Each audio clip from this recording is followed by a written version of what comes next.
Welcome back to the OVFL podcast, guys. My name is Nate Behar, as always. Today I'm joined by President of the Kingston Grenadiers, David Wilkins, here on the line.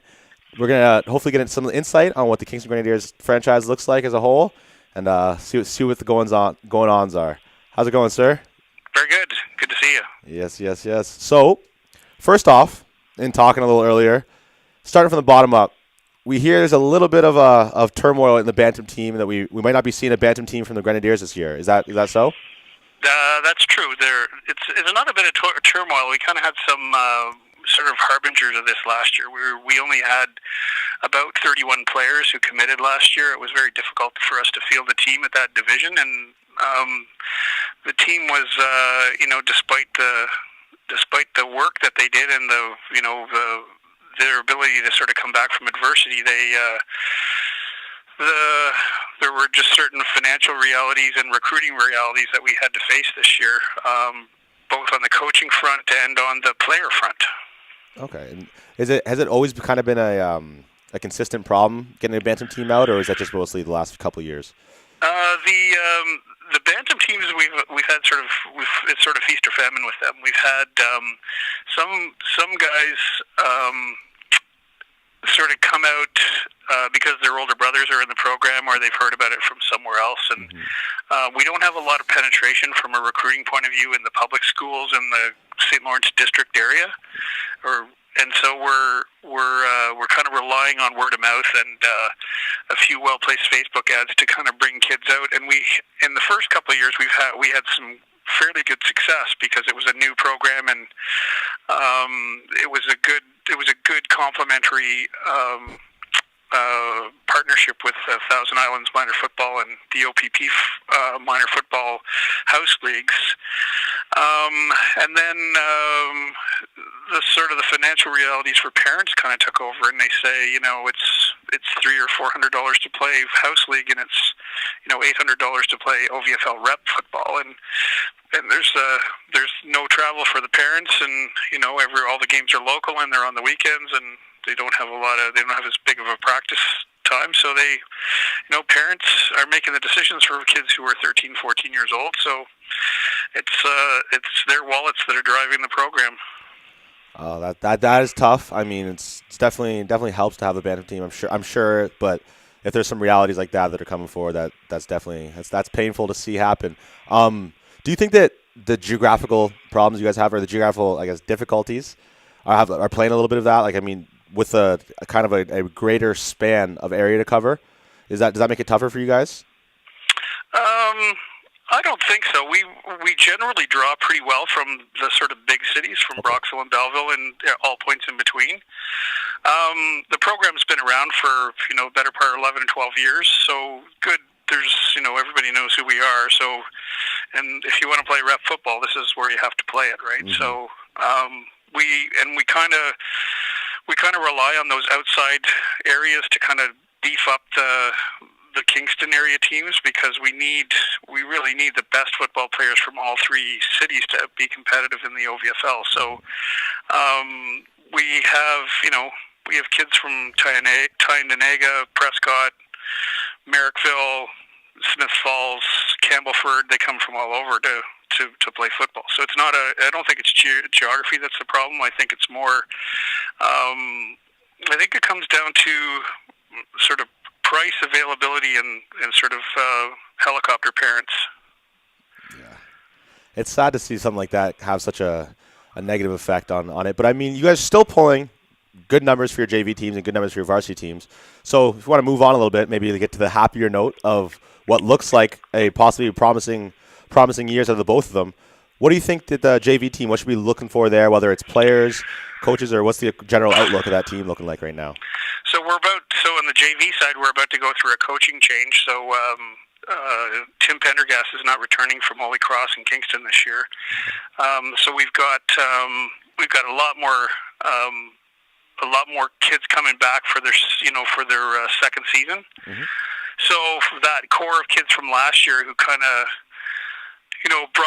brought the team back from the brink, I guess, would be they had a weak start and then they finished strong and went into the playoffs. I think they're going to be a force this year, because there's a lot more there's a lot more experience at that level, and with the new coaching staff, I think you're gonna see a different look too with these kids as well. So some good new prospects coming out from what I can see from the roster lists. That's an exciting time. Is the turnout number-wise looking good so far? Yeah, the JVs are we're in February, and I think they're pretty much they've got a full-size roster now, and we're expecting between now and April we'll probably get another double the amount we have now. Well, that's awesome to hear. I mean, yeah, we know we know there's a great running back coming back for that junior varsity team, and I mean there's still a couple of good players moving up to varsity, but for the most part that's a great thing to hear. I mean numbers play a big part, being able to practice full, and that's exciting. There'll be some kids fighting for quarterback this year too at JV. Yes, so I've heard there's the Drew Freak is coming back, and we haven't heard from there's a couple other kids. There's one from I don't remember him from last year, Tynanega Mohawk Territory kid. His name's Ben Miracle, and he's got a gun for an arm, and so those two are going to be battling it out for the number 1 position this year, I think.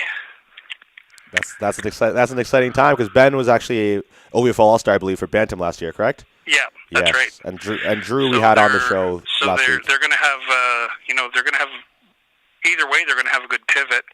There's a couple others. A linebacker coming back named Chad Stymust, and he started with the original Bantam team back from 3 years ago. So he's got 4 years of OVFL experience, and he's a real presence on the field. And he's gonna be making some people quake in their boots in the backfield. That's awesome. So that varsity team now, are those numbers looking good? Varsity is always a weird age. I mean, there's some kids that are moving on to university, so they don't come back and stuff like that. So does that varsity team turn out look okay so far? Yeah, the numbers are good in varsity. We really never have any problem with the recruiting on that side, because there's the numbers are. Right now, it looks like returning players are coming back. Their quarterbacks moved on. Okay. There's a couple of kids. There's some big names coming back. Mike Bashall from Sydenham. There's a DB named Bryant Bishop, who's been there since Bantam, I think. And we've got right now it's looking like the quarterback spot is the only one we've got signed right now is Dylan Fisher, but I expect there's going to be a few more coming from. Oh no, I'm wrong. There's another one from St. Teresa Secondary School in Sterling, up Belleville way. So we got kids sort of pouring in from everywhere on this team. I think the core from last year is coming back. The guys who haven't gone on to CIS, and we'll see how we turn out with.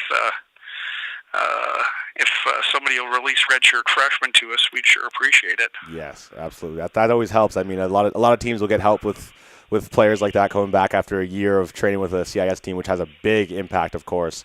Do you know if that receiving core is keeping the 2 studs back from last year? I believe Pendergrast and Thompson, I believe, are the names.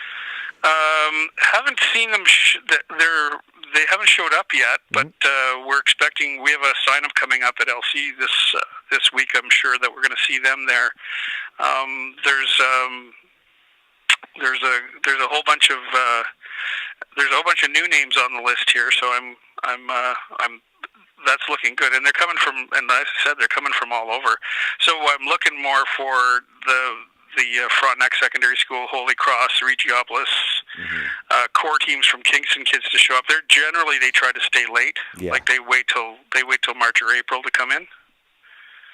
Okay. Because they're usually multiple sport athletes, so they're usually in basketball or whatever high school sports they're in. So they focus on that until the football tryouts come out. Well, that is awesome to hear. So it looks like we got great numbers. You got a great draw of talent coming from those JV and varsity teams. It's sad news to hear with the band team, of course, but I'm sure the real players will still stick around and be willing to come out for JV in the future.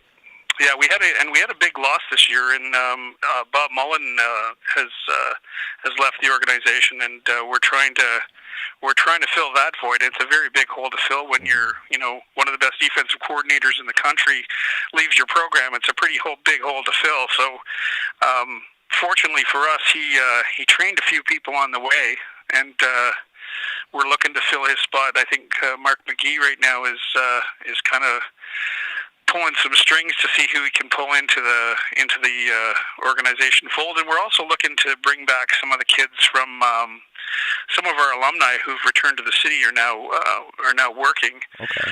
To bring them back to give something back to the sport too. So we've got a couple of lines out with our alumni right now, looking sort of sweeping the streets to see who can come in and fill in the organization the things that they got out of it. Absolutely. Well, sir, thank you so much for joining us on the show today. I mean, that was a big help. We got some great insight into the program. We're looking forward to what looks like two strong playoff pushes from both JV and varsity Kingston Grenadiers. I mean, it's a good thing to see. It's always good to see the East Division beef up its talent pool, and don't bet against us if we play Myers. Absolutely, that's the quote we love to hear. I mean, we're looking for someone to take them down, and that's great. So, sir, thank you so much. Best of luck with the registration season, and thanks for joining us.